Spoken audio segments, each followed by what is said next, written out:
Hey guys, welcome back to Memes of Mavri. I'm your host Mavri, and right now we're going to be watching Dororo episode 3. So this is a continuation viewing, so I'm just viewing this one directly from episode 2, where we learn a little bit more about Hyakkimaru, as well as his abilities, and also meet up with Biwamaru as well. So I'm assuming that there's going to form like this sort of party and adventure together, the purpose of which is not quite clear yet. So anyways, let's just jump into the episode and see what's going on here. So let's begin in 3, 2, 1, play. Oh yeah, I should probably, like, I mentioned last episode I was going to skip this, but oh well. It's not that long anyways. Let them have their advertisement. Mappa.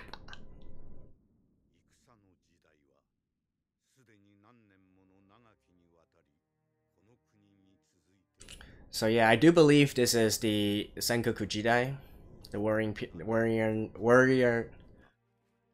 warring periods. I can't speak English right now. No. What the? Crucifixion? What? Oh, what the hell? Like a rebellion? Ugh. Oh my god. That is graphic as hell.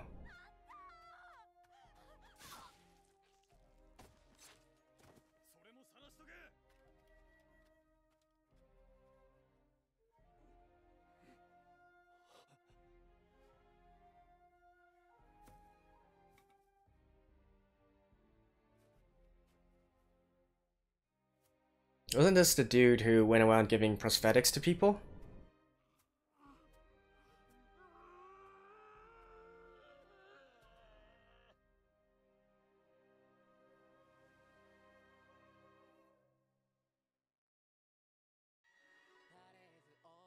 Alright.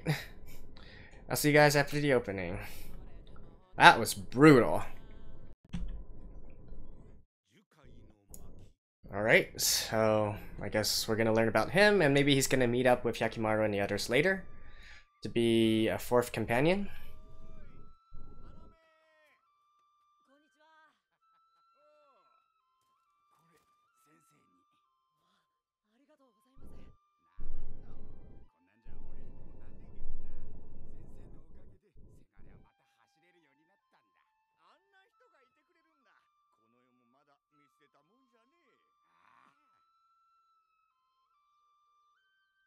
Okay. So is the Dr. Jukai? Oh, yeah.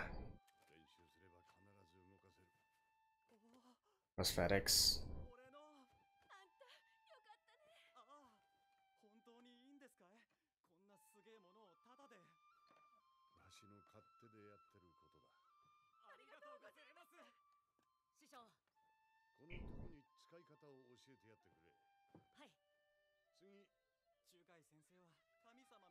Yeah, Jukai.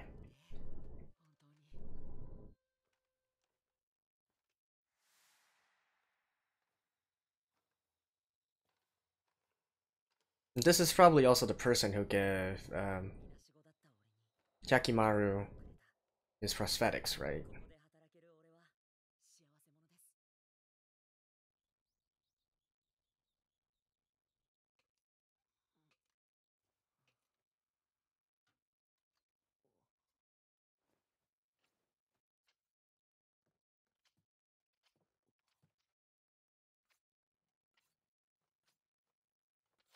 Making another one?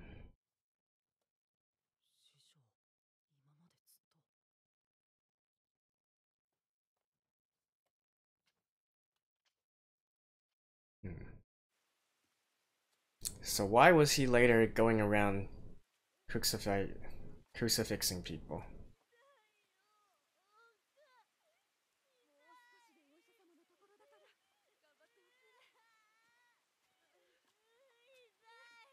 Oh, dang.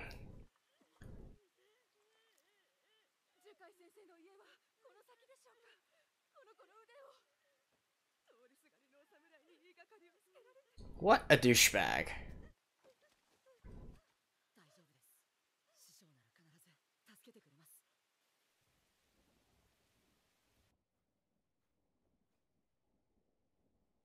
I mean, is he actually a doc? Yeah, it was mentioned that he's a doctor. Alright.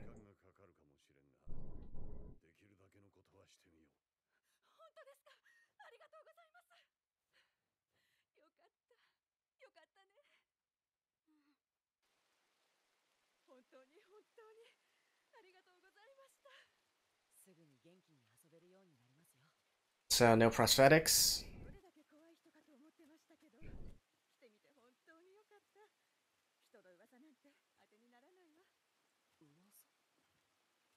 Rumors?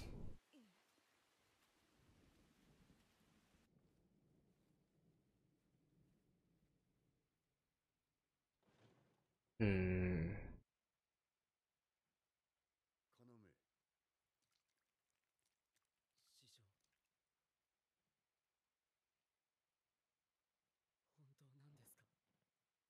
What?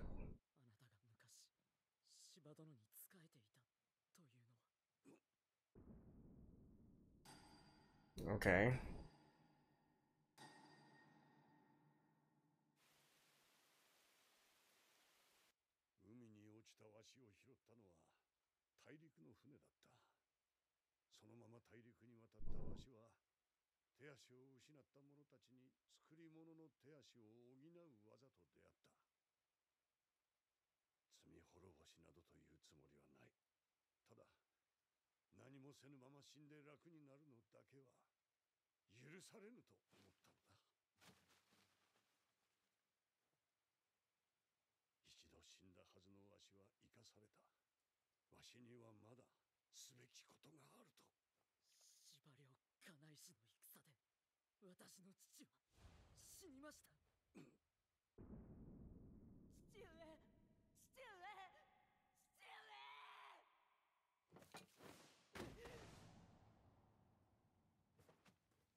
That child?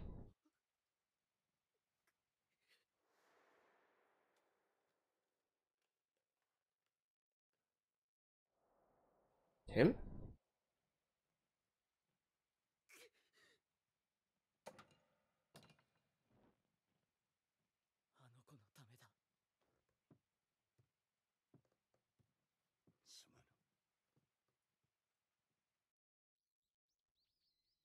Alright. How would they know, though? Like, if he drifted here from far away, how would they know he had any relationship with the Shiba clan at all?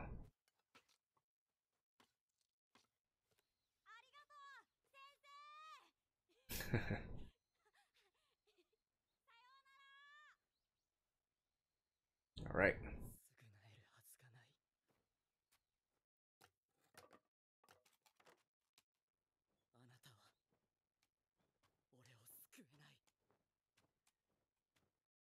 Alright.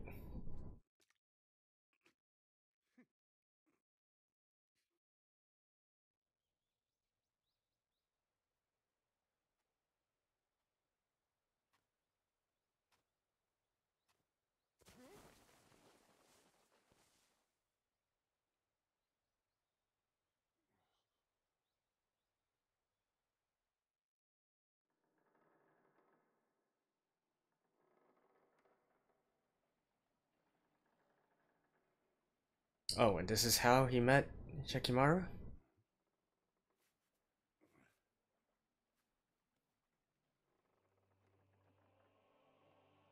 Yep.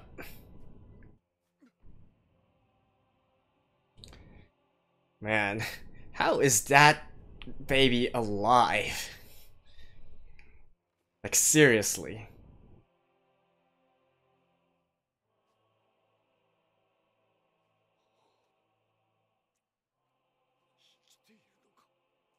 Oh my god.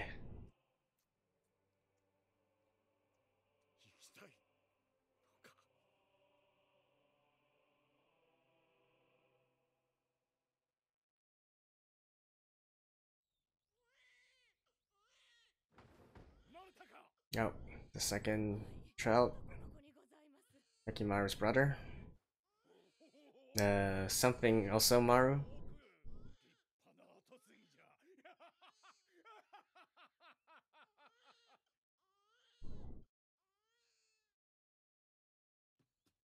Six years. Oh, so this is Hyakkimaru?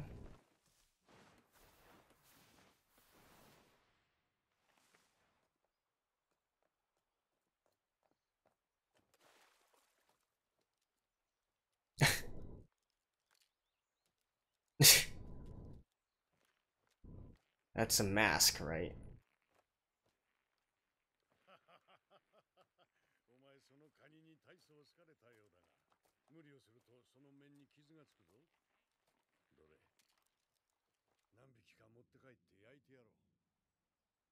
Hmm.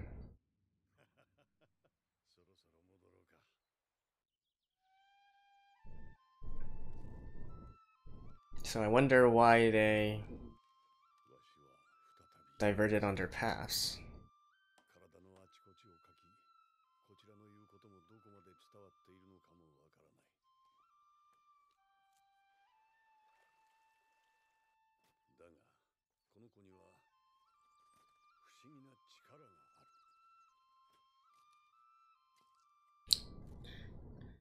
You're not able to see, you're not able to hear, you're not able to speak, and yet you can still learn things. Wow.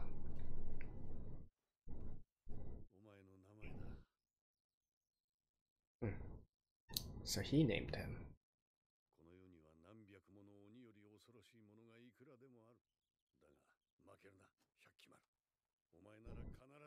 Yeah.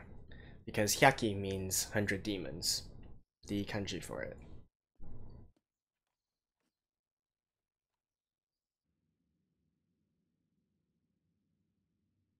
Oh.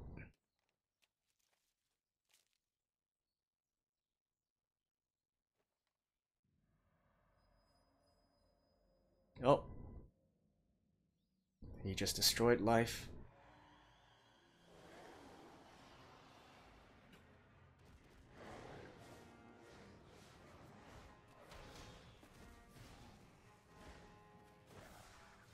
Whoa.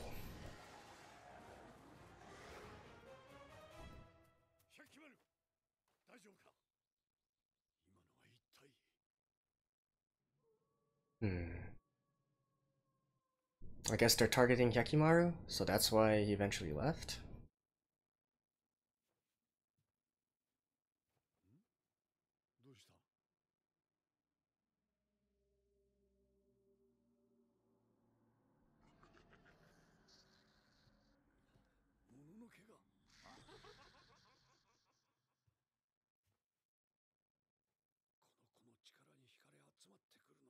Yeah.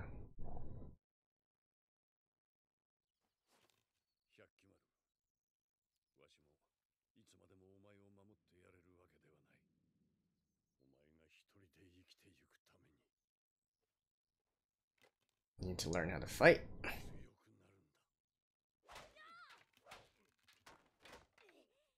Oh, and his brother's learning as well.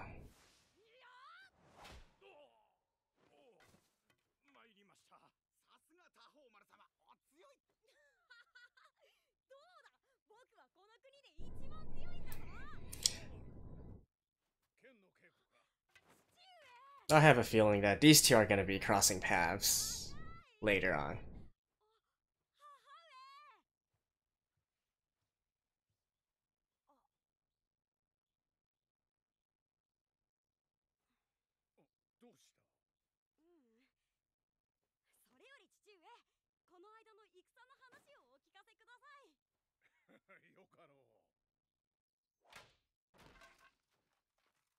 Hmm.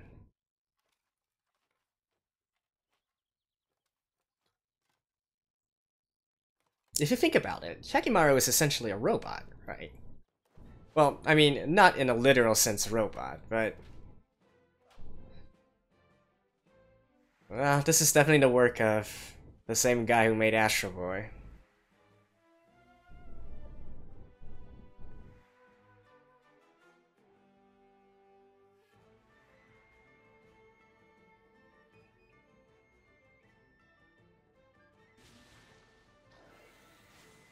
So that was 6 years later, right? And I believe from episode 1, the time skip was 16 years?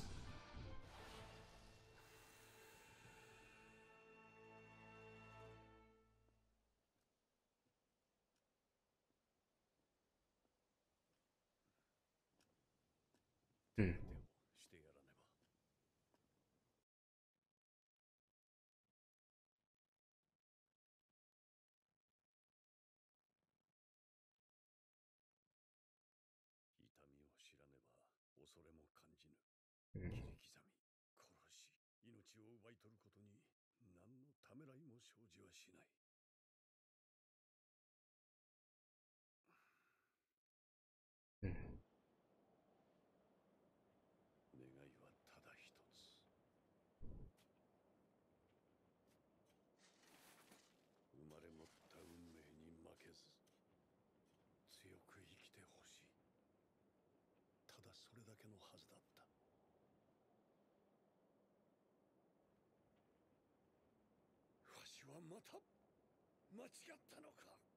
Okay, he's worried that he might have created a killing machine.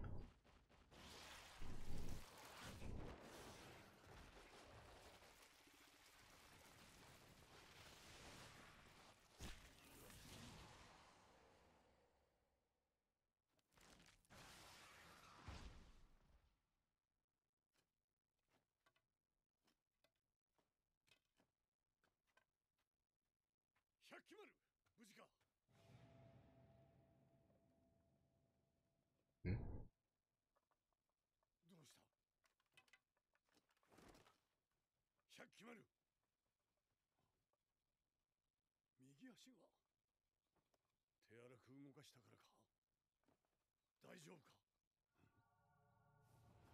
Oh, it's growing? Holy crap.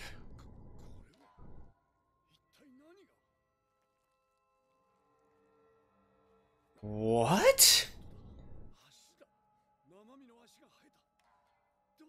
Uh, don't touch that dude. Don't.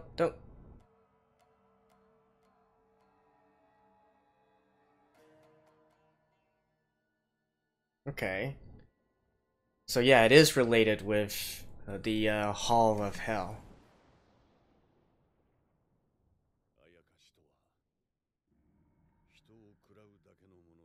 So essentially, he is trying to get his body back.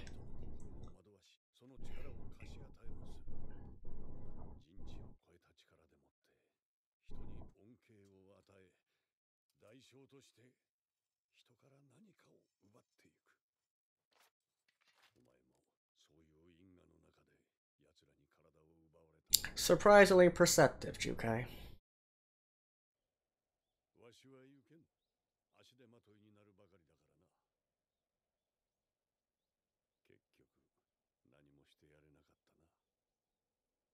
Aw. No, you are essentially a fodder to him.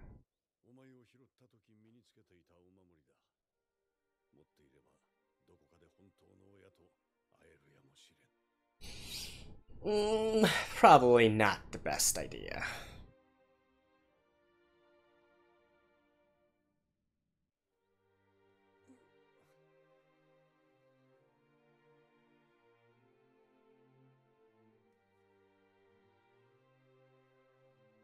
Aww.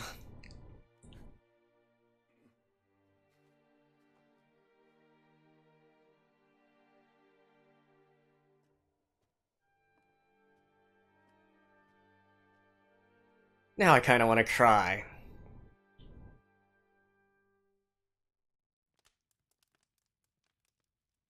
And back to present day.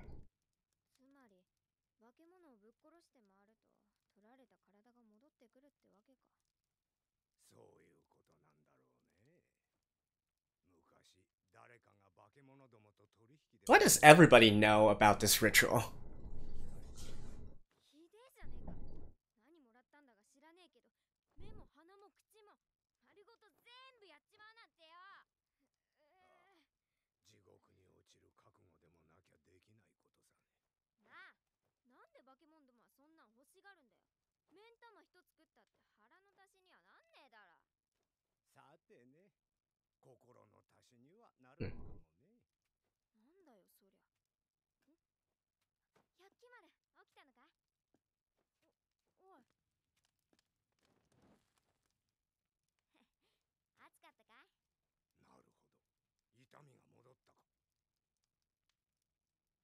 Hmm.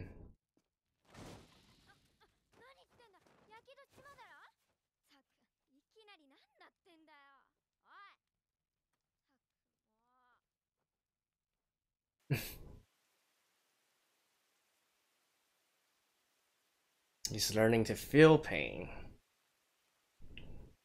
Okay, and so I guess Jukai still goes around putting prosthetics on fallen soldiers.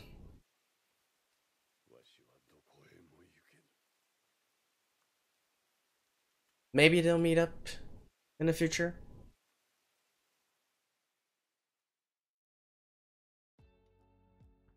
Alright, that was a nice episode. I liked it.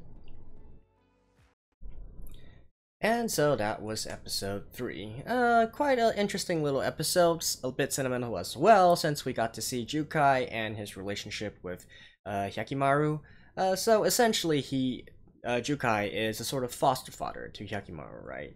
So he was the one who saved him, who raised him, gave him his prosthetics, taught him how to fight, and, well, he's basically a father figure to him. So I did like that kind of portrayal of their relationship, especially at the very end. That was quite touching, and I'm sure that they'll be able to meet each other in the future as well. They're probably going to cross paths again.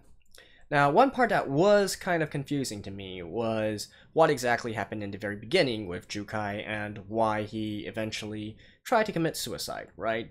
As far as I can gather, maybe he was basically a soldier within the Shiba clan or a general or something, and just carrying out orders and crucifying people. But then, he saw a woman being slaughtered right in front of him. I guess that sort of, shook him, appealed to his conscience. And then he was like, what am I doing with my life? And so he eventually threw himself over a cliff. At least that's what I believe happened. Now, whether that woman is of any other significance, I don't know. If you guys know, do let me know as well. But that's the best I could make out of the situation anyways. So a little bit confusing there.